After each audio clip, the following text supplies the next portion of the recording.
People, my people, welcome to the background story of gin. So today I'd like to begin with the origins of gin.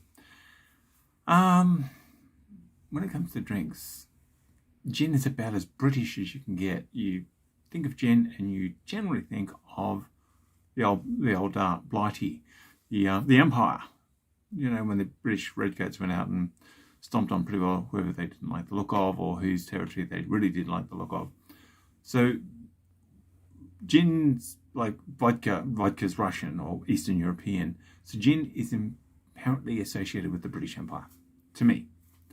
Argue with me in comments, all you want. But for me, I think gin, I think London, the Empire.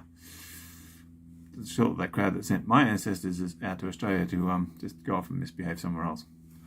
So that's the common perception. Thing is, gin, as such, actually doesn't have its origin in the British Isles. Gin is actually Italian in origin, modern Italian, Italy, the unitary state since 1870. It belongs in that neck of the woods. The earliest recordings of anything that could be resembling gin are actually from Salerno, which is the province on the coast due south of Naples. So we're thinking Mount Vesuvius, Pompeii, that region of Italy. Now, surprise, surprise, the Middle Ages had its health fads. And in the Middle Ages, juniper, which we know from because we're intelligent people, but we actually, by way of half a dozen places, including the Netherlands, we actually get the word gin from. So juniper, juniper. We know where we're going with that one. And juniper was perceived as being particularly healthy. And in the Middle Ages, the doctors and that, such as they were whacking juniper into all sorts of things. Now, around the turn of the millennia, maybe a little bit a century or two earlier, a little century or two later, certainly not three centuries later, around the year 1000 in the current era, or Christian era, if you must, distillation was invented.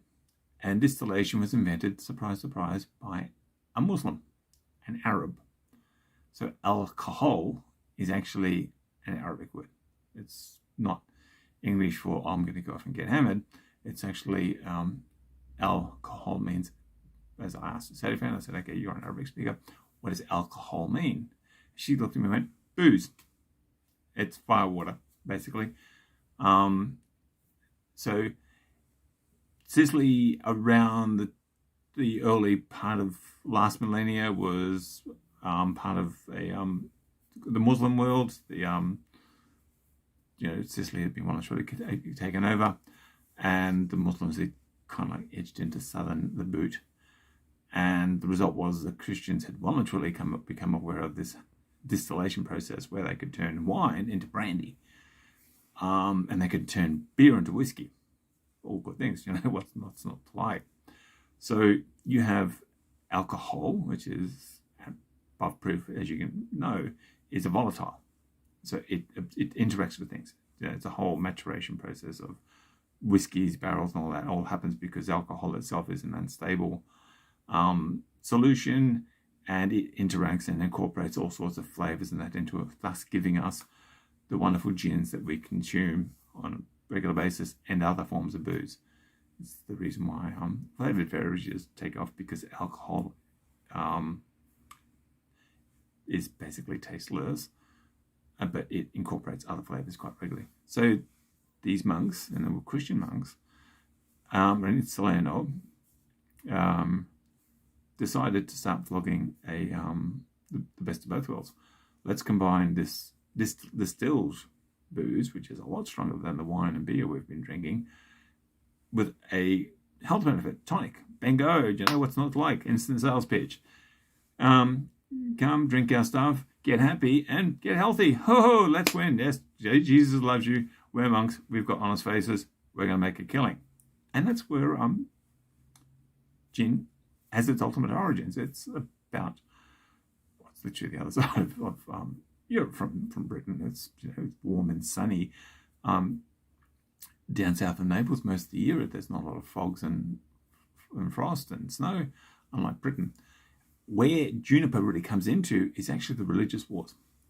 Now, the good thing about Christianity is that for about 200 years, the Catholics and the Protestants tried to exterminate each other. So the Catholics were the French, the Portuguese, the Spanish, the Italians.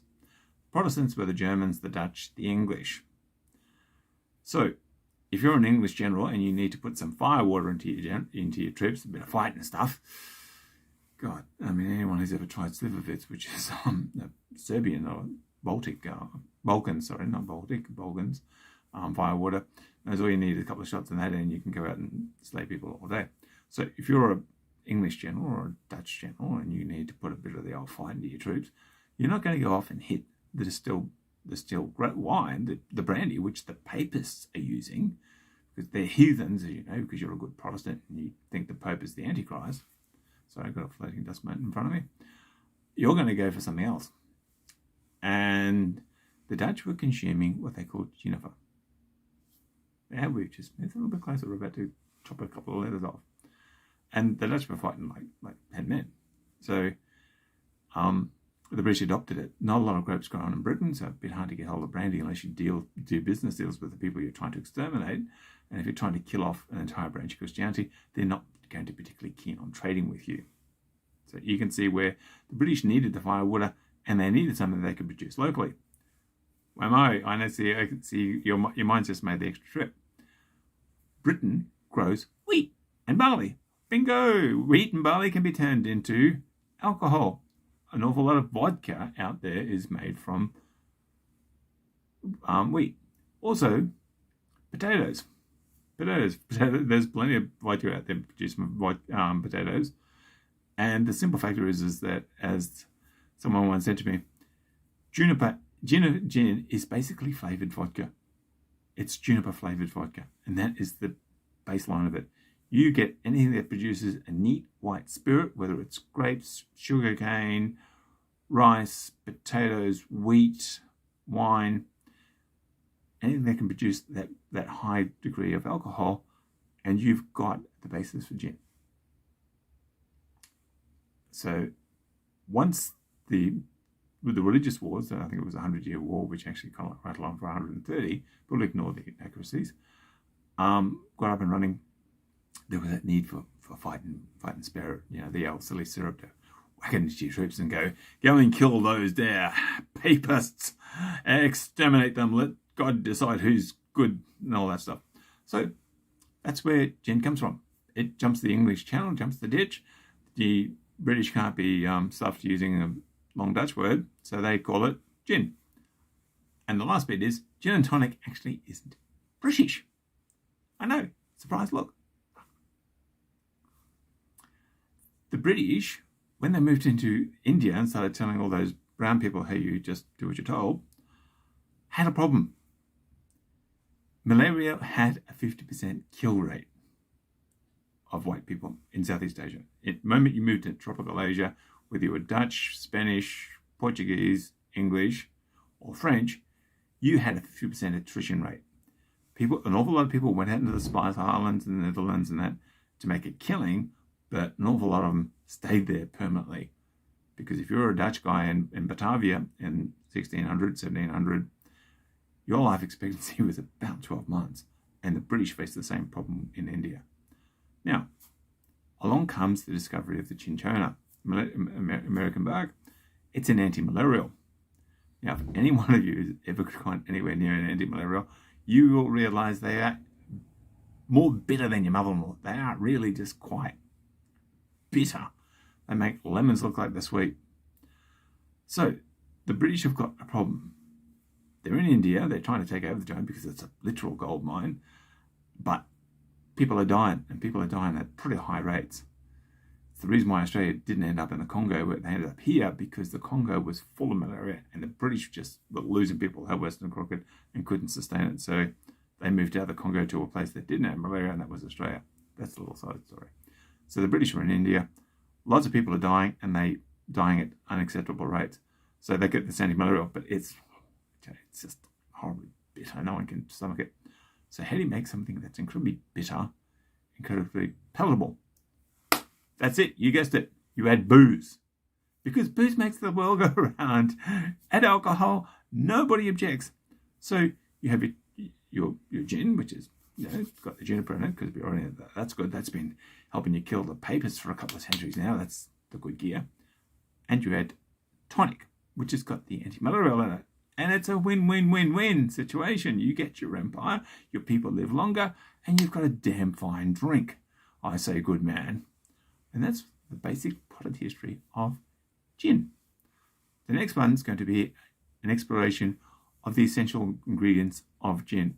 And the basic, a bit of a let in. Your base ingredients of gin are 2. And I'll explore that one in the next video because there's just really not a lot there. Everything else is add-ons and flavorings. So, thank you for watching. Sorry, scratching the nose every time I get in front of the camera. Thank you for watching. Subscribe, like, and share, and tell those people about this crazy Asperger's who's doing videos. And I'll see you in the next video. Ciao.